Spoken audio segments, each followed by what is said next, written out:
From Formula One driver to Formula One team owner, Aguri Suzuki didn't achieve much in the sport.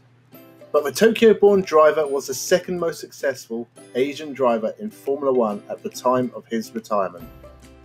Let's take a look and see why Aguri Suzuki was underrated. He would win the Japanese Touring Car Championship in 1986 in a Nissan Skyline, an event no one brought a camera to because I could not find a bloody picture of it except for this die-cast model. Not gonna lie, I kinda wanna own it. He would also appear at Le Mans and in the Japanese Top Formula, now Super Formula. He would win the 1988 Super Formula, I'm not calling it the Tops Championship, in a footwork, and catch the attentions of top Formula One teams. LaRousse for the Japanese Grand Prix in 1988. He would do well to finish the race in 16th. Honestly, the team didn't do much better in the whole of the year. He would get his first full-time drive in 1989 with Zakspeed. It couldn't have been worse. He failed to pre-qualify for any race that year. This was Zakspeed's final year and Suzuki's teammate Bernd Schneider only qualified for 2 races, retiring from both. 2 starts out of 32 attempts. That's pathetic.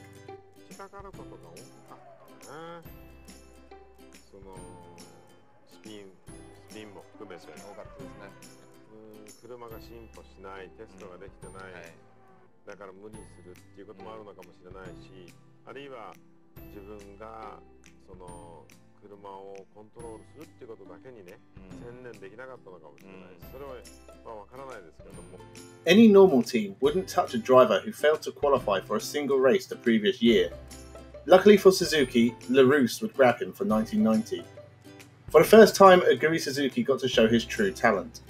After a few retirements, he would come 7th in Canada, before getting his first point in the British Grand Prix. Another point would follow in Spain, but it was the Japanese Grand Prix where Suzuki would shine brightest. Famous for the first corner crash between Senna and Prost, the race had a lot of retirements, but Suzuki drove a non-stop race and came home 3rd. Oh, ein Brand! Eine Lola, Suzuki, Aguri Suzuki's Lola, der brennt. Der ist rechtzeitig ausgestiegen. Jetzt werden wir mal sehen, wie lange es dauert, bis der Löscher da ist. Er nimmt es gleich selbst in die Hand, er ist auch besser angezogen auf die Streckenposten. Schauen Sie, Streckenposten, Kopfschutz haben Sie keinen. Jetzt kommt einer mit Kopfschutz und der Feuerlöschwagen auch schon. Also Rettungsmaßnahmen, ich habe jetzt auf die Uhr geguckt. He stayed with LaRousse for 1991. He secured a point at the first race in America, but the car was nowhere near as competitive, if you could ever call it that, and Suzuki would retire or fail to qualify for every race for the rest of the season. He would move to the footwork team, secretly Arrows, for 1992. Results were disappointing, with a couple of did not qualifies, but Suzuki was on the fringe of points on occasions. He stayed with Footwork for 1993, but results in his final full year were poor, and he ended his 2 years with Footwork with 0 points. I was going to say, great performance for the Williams team. And this is Mika Salo and Aguri Suzuki.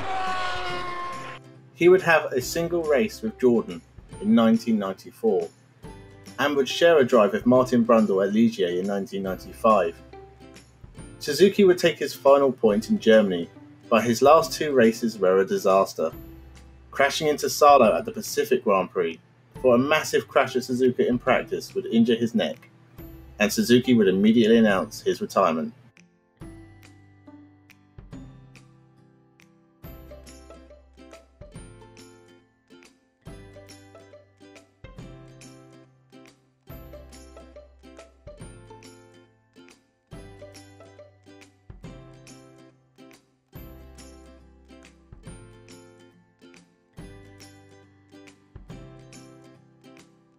After Formula One, he'd have a few goes at Le Mans, finishing 3rd in 1998 with Nissan, his only finish at the famous race in 7 attempts.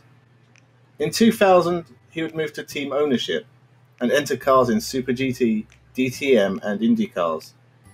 Then in 2006, he would start Super Aguri.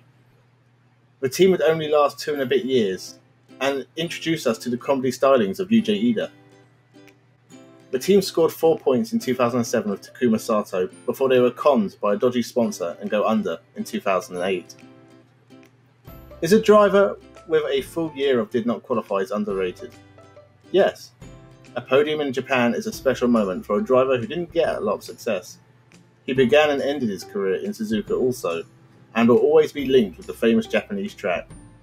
Aguri Suzuki is underrated.